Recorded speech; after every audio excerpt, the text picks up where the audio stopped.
Hey everyone, welcome back. In this video, I added some information to this slide on what a server operating system is. It's simply a type of operating system that is designed for use on server computers. The most popular by far is Linux server operating systems. Examples of those are Ubuntu servers, CentOS, or CentOS as most people call it, and Red Hat Enterprise Linux. In this case, we will go into our AWS account, we will get an AWS Linux server, and from there on, we will start to use those to learn some of the most important Linux commands that I want to teach you all in this section of the course. With that said, let us go ahead. I'm hoping you all are already inside of your AWS account. I'm already inside of mine. We will launch a T2 micro EC2 instance. Don't worry about what a T2 macro is. It's simply a small server, right? Nothing too powerful. Okay, let's just keep it as simple as that. And then we'll use this instance throughout the course. All right, let us go into our AWS console. Now I'm just going to switch my tab over to that. I'm here. It says here that I have no recently visited services. So what I want to do now is, based on what we talked about in the last videos, remember roles. Don't forget, just keep roles as simple as if a service, let's say service A in AWS, needs to speak to service B in AWS, there needs to be a role to allow service A to talk to service B. Services inside of your AWS account don't just automatically talk to each other. Okay, now in this case, we have a Linux server that we want to launch. Now, to SSH, I may have not used SSH a lot in my last video, but I believe I should have done that because that's the popular word or terminology if you want to talk about remoting into a server somewhere in the world. Okay, so remember this diagram from the last video. So what I want to start using more now is the word you hear a lot in the industry when you're referring to remoting into a server that is somewhere, okay, somewhere in the world.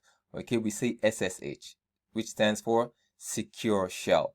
Okay, as mentioned in that last video, now when we go into our AWS account, we want to create a role. Now, where do we create that role? We create the role in a service called IAM, okay? Identity and Access Management. This is also the place where you would create users that you want to be able to use services within your AWS account. Don't get lost. Don't get confused. We're creating a role. We're going into Identity and Access Management to create that role. And why are we creating that role? Because we need a feature of another service, Session Manager, right? We need this service, this Session Manager feature, in order to be able to what? To remotely access the server that we're getting within the EC2 service. Let me step back a little bit. This might sound a little confusing, okay? Again, I know I repeat myself a lot, and this is why a lot of students, appreciate my patience with trying to get the message across. I know some of you might have already gotten it, but let me just step back a little bit, just a little bit, to make sure that I clarify 100,000%. Now, within our AWS account, we need two things here, okay? We need two things. We need a Session Manager. Why? We want Session Manager. We want to use Session Manager to allow us SSH, okay? Look at this, to SSH, okay? Let me put SSH here again. SSH. Okay. Normally, you would install another tool on your machine, on your laptop, on your own laptop that you're using to access AWS. Okay. You install like PuTTY or Mobile Xterm. Again, we don't want that. I explained that in that last video. We want to use a service, a feature of a service within AWS to do that SSHing. Okay. And all of this will make sense once you see me working in all this in the console. Now, here in this case, again, Session Manager service, we're going to use it to SSH into our EC2 instance. So two services need to talk to each other. session manager needs to be able to access our Linux server. We need a role. We need a role. What is session manager helping us do here? It's going to help us to SSH. I'm done repeating myself. Now let's go ahead and get this done. Okay, now we're in the AWS console. Let's go to IAM like we said. Okay, I'm going to IAM. I'm going to click on IAM.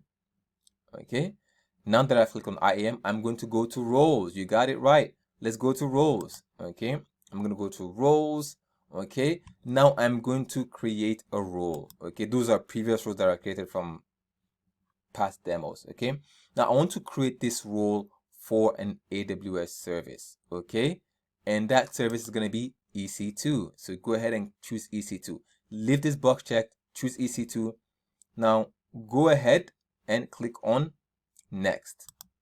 Okay, now that we've clicked on next, we want to add policies that are already here. Okay, already created by AWS. Quick hint. Okay, for those of you that plan to maybe take AWS exams in the future, this yellow box right here, okay, stands for policies created by AWS.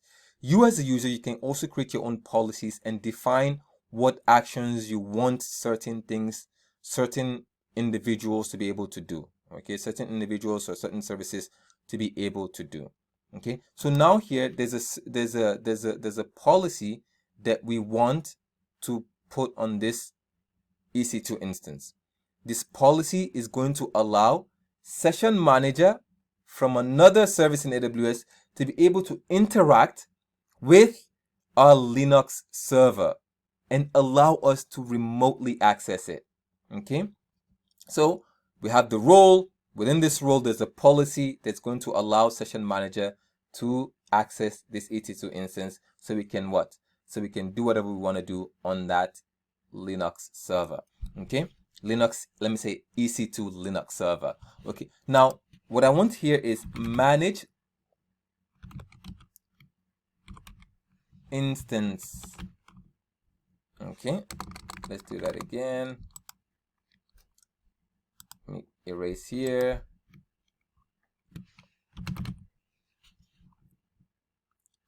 It's going to be AWS managed, and then we're going to look for manage within the name. Usually when I do manage instance core, it usually comes up. There you go. Here we have it. Yep. So this is the policy that you need. Okay, so go ahead and select this policy, and then I'll click on next. Okay, click on next. Let's give it a name. We're gonna call it EC2 SS. Or let's make it easier for us to remember, session manager. But never forget, session manager is a feature within the systems manager service, and systems manager has the abbreviation SSM. Okay, I don't want to make this video too long. Okay, description, we can leave it as this. So let's go ahead now and click on create role. Okay, all I've done here is give this role a name. I left the description as is, or we can say allows EC2 instances, or let's say allows session manager access EC2 instances. Okay, can remove all of that. All right, go ahead and click on create role.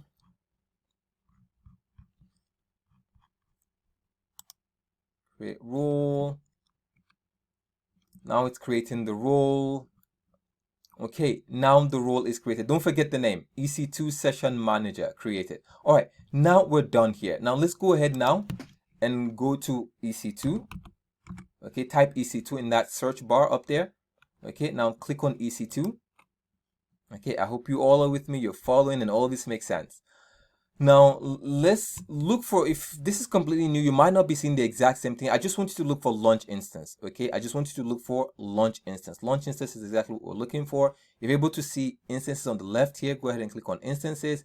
If you're able to see that button somewhere in your screen, click on launch instance. So I'm going to click on launch instance right here, and I'm going to click on launch instance. Okay, I'm going to click on launch instance. I get this screen. I'm going to choose the first one, Amazon Linux AMI 2. Okay, go ahead and select that. Okay, now go ahead and click on configure instance details. Now, default VPC, leave everything else as default. Okay, leave everything else as default. Go ahead and click on add storage. Okay, 8 GB is fine. Go ahead and click on add tags. We're not going to add tags here. Just go ahead and click on configure security group. We're going to use the default security group. Okay, you're going to just select your default security group. It doesn't matter in this case. Review and launch. Yes, it's saying we will not be able to SSH into the server. We don't need that. Remember, SSM helps us do that. Okay, SSM service, session manager feature within SSM that we're going to be using will allow us to remotely access our server without needing to open port 22. If that doesn't make sense for those of you that are not very tech savvy, don't worry about that. Just know that this is the more secure way to access our server. Okay, we're using a service, a feature within AWS that allows us to SSH as opposed to using outside third-party tools. Okay, so don't worry about this warning. Go ahead and click on continue. Okay, let's scroll all the way down. Let's go ahead and click on launch instance. Okay, now it'll ask you to download a key pair. Okay, just make sure you do this. Okay, so we're going to just create a new key pair. Okay, for security reasons, this is something that you need, in order to access your server. Okay, now let us go ahead now and give this key pair a name. Let's call it our EC2 Linux key. Okay, how about that? All right, go ahead and click on download key pair. Okay, it's not going to let you launch unless you download and keep this in a safe place. Okay, so download this key pair. I recommend you create a desktop folder where you store some of the items related to this class. Okay, all of the files you download from the Google Drive, like for example this file as well, this key that is very important if you need to access your machine from a third-party tool. This key that you're downloading now is very, very important. Okay, so now that I have that downloaded, I'm using Mozilla Firefox browser here. So if you're using Chrome, it might be different for you. So look for the download. Go ahead and take that file and store it in a safe location. Again, create one folder for this class, this entire course, and just put all your files in there. Okay, so now I'm going to click on launch instance. Okay, now I can click on this here. This is the unique ID for this instance that I've, let's say, rented from AWS. Okay, so we're all done in this section of the course. I try not to make these videos more than, I guess at this point I can say 15 minutes. In the next videos, hopefully I can keep them to less than 10. Okay, but it looks like this video is going more than up to 15 minutes now. So I'm going to stop here. We've already gotten our server. Let's go ahead and click on this ID right here to take us into the console to see the server that we've just rented from AWS. Okay, so this is the server. Okay, consider this as you just purchasing a machine, a physical machine, although not physical. It's virtual. It's in the cloud with AWS. Okay, so now we have this machine. You're looking at the machine right here. Let's quickly add something right here before I end this video. Let's give it a name. Let's call it our EC2 Linux server. Okay, and then click on save. Okay, now we've renamed it to this. Our server is ready. In the next video, we are going to remote into this server and we'll start learning the different Linux commands that I have prepared for this section of the course. Thanks everyone, and I'll see you in the next video. Thank you.